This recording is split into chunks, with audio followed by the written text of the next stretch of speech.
Dilat ng mata dahil gutom na. Ay, dilat ang mata dahil pagod na. Ay, pagod na ka din, tulala. Hindi, Kagigising pa lang, pagod kagigising na lang agad. pala. Pero di ba minsan may mga ganun talagang feeling, yung parang kagigising mo pa lang, nakatulog ka naman talaga, pero parang pagod na pagod na pagod na pagod pa rin. Diba? Ang pakiramdam mo. May mga diba? ganun kasing bagay talaga. Oo. Oo. At syempre yung mga kabebs natin na nakaka-experience niyan, madali lang naman gawan ng paraan yan. Oo, mag-resign ka. Oo, ay!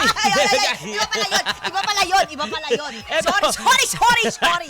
Dahil nga yan ang pag-usapan. Abay, ito na simulan na natin dahil nandito na tayo sa ating Dugtong, Pakitong Kito. Halika sa dayan. Dugtungan mo ka, vibes. Ngayong Thursday.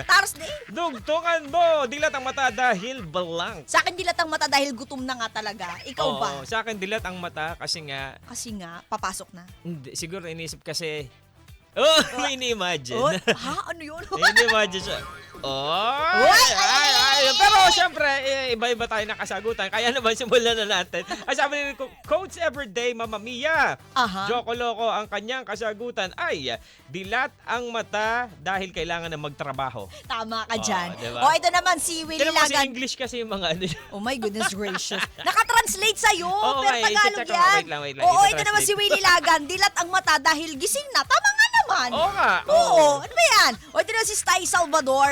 Dilat ang mata dahil wala pang kain. O, paganang Dilat ang mata. O, ito Dahil- naman, si Aquino Jonalina. Dilat ang mata dahil baon sa utang. Oh, yan na nga diba? Oh, Yun lang. naman talaga. Mahirap po yan. Si Jody May Dalusong, sabi niya, dilat ang mata dahil nakainom ng mainit na pinaghalong Milo at kape. Diyos, Ay, pero Wow. ano yun Uy, masarap daw yan. Goods din yun kasi Oo. actually ako ginagawa ko yun. talaga, gusto niyo talaga mag-palpitate, ha? Oo, ginagawa ko yun. Kape talaga tsaka Milo. Talaga ba? Ayoko lang Masarap? ng pure Milo. Oo, ginahalo masarap? ako ng kape. Oo. Wow. Siguro Milo, sa... baka naman. Oo. Ay, sabi dito, sagot naman ni Christine de Guzman, dilat ang mata dahil kulang sa tulog. Ayun lang. Diba? Uy, ang daming sumasagot, ha? Ito Oo, naman si... mapalasagot, May oh. bago si Whisper Thought. Wow, whisper thoughts! Diba, para ASMR lang. Whisper Sabi niya, dilat ang mata dahil sa sobrang lakas ng pakikinig ng kapitbahay ko sa radyo ng 92.3 FM. Fair! I love it! Diba? Diba? Grabe talaga. Whisper Thought. Oh. Si naman, ito Japanese character. Sabi niya, dilat ang mata dahil malalim po ang iniisip. Oh. Ay, di babawan natin? Ha?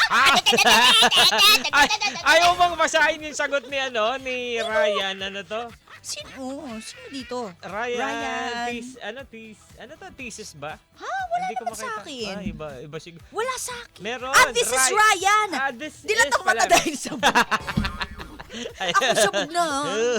O, ito naman, si Kuya RJ Spina, dilat ang mata dahil nalimutan kong bumili ng ulam pang lunch ko. Ayun lang. Eto nga. Oo. Nakakalimutan. Dilat ang mata dahil malalim ang iniisip ni, ano ba to? Si Korean ba to? Japanese. Japanese. Japanese, nabasa ko na siya. Oo, ito naman si Jeff Tads, dilat ang mata dahil sa mga, hoy, ikaw ha, Jeff Tads ha. Dilat ang mata. Di ba may pamilya ka na? Oh. Bakit ganyan ha? Mga sexy picture daw. Ay, grabe naman Hoy, yun. ikaw talaga, Minsan Jeff kasi Tads. mapapatingin ka lang, hindi mo naman Shout out sinasadya. na natin yung asawa mo. Oh, Hoy, shout out.